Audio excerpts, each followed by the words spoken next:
Hello, everyone. Good morning. My name is Rodrigo, as you all know, and me and my amazing group, we are going to be talking about representation and inclusion. So our question was, how might we ensure that all voices, especially marginalized voice groups, are included in the decision-making process to reflect diverse perspectives? And yes, so for this thing, I would like to show you my team. That's amazing group that we did everything together. And I would like to take the opportunity to thank Paul for bringing this sense of belonging to our group. Thank you very much. And we wanted to know that everyone from this group took diverse perspectives on the subject to the table. So for this purpose, who needs representation and inclusivity? So we need to define who is a marginalized person. A marginalized person is someone who is not centered in a given context, including but not limited to the intersections of this academic privilege will. So we have to say that there are layers of privilege as gender, sexuality, skin color, neurodiversity, and as close that the person is from in the center, it's more inclusive, and as far as it can get, it's about the privilege. So I'm so sorry.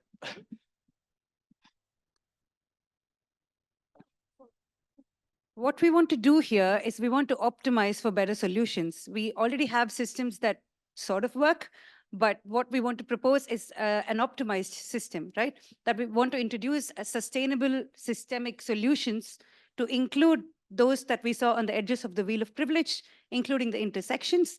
We want to bring in more democratic quality into how we include the marginalized, and we want coordinated inclusion as against exclusion into the decision-making process. That is the theme of our group, is to make policy with the marginalized and not for them, as we see that it is designed today. We wanted to think about these principles within the context of a policy cycle to map it on it. And so this is a very simplified model of the policy cycle that seemed useful to us in this context. First, the agenda setting, where media, social society, but also decision makers kind of decide at which point a problem becomes worthy of a policy response. And also the framing of said situation, then the policy design, outlining the program, the mechanism, the timeline, funding, etc.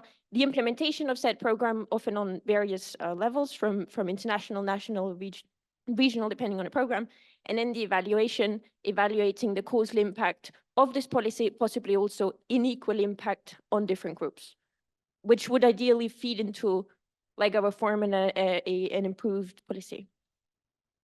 And there are a number of obstacles to the participation of marginalized voices in this policy process. These are just some examples that we came up with.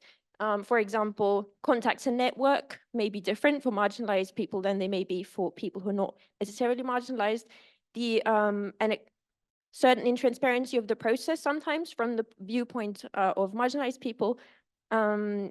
Information inequality, language accessibility or inaccessibility, also economic inequality, particularly if the expertise of marginalized people is not compensated in this process. Also, and a lot of the times we came back to the token procedure or sort of checkbox approach to this. And then we also said self-confidence, or much better said, the audacity of non-marginalized people to assume that their voice is important, and reversely, the need for this to be the case for marginalized people.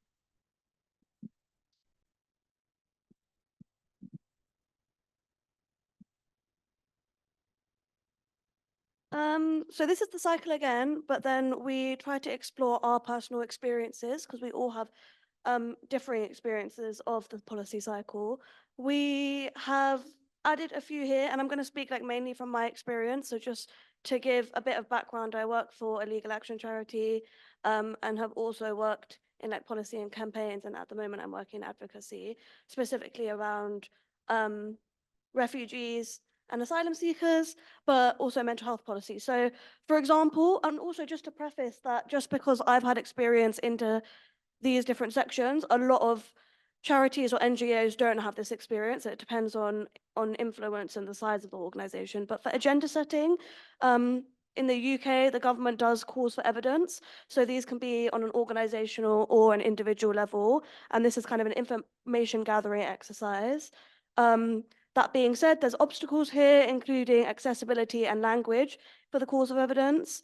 In policy design, that is kind of where the influencing and the lobbying comes into play.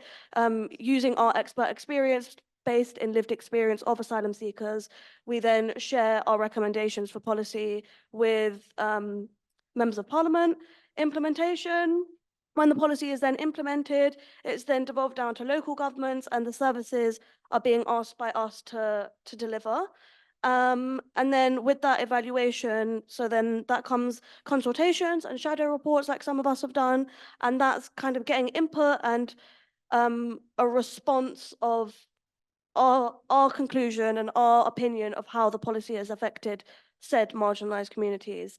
And ideally, in this stage, those recommendations that come out of there would then kind of be included in the agenda setting, but often that obviously isn't the case. So then how do we want to further include different marginalized groups within policy settings? We had time constraints, so in our op-ed, we're going to be doing a bit more stakeholder mapping, and we're also going to be creating an optimized policy cycle. So it'll be a new version of what you saw before, but a kind of shiny, sexy version of it. And then finally, solutions, again, time constraints. So we just kind of wanted to outline what we think our solution should be grounded in, and that is value, systemic change, and genuineness. And I want another round of applause to these amazing human beings for the amazing work we've done together.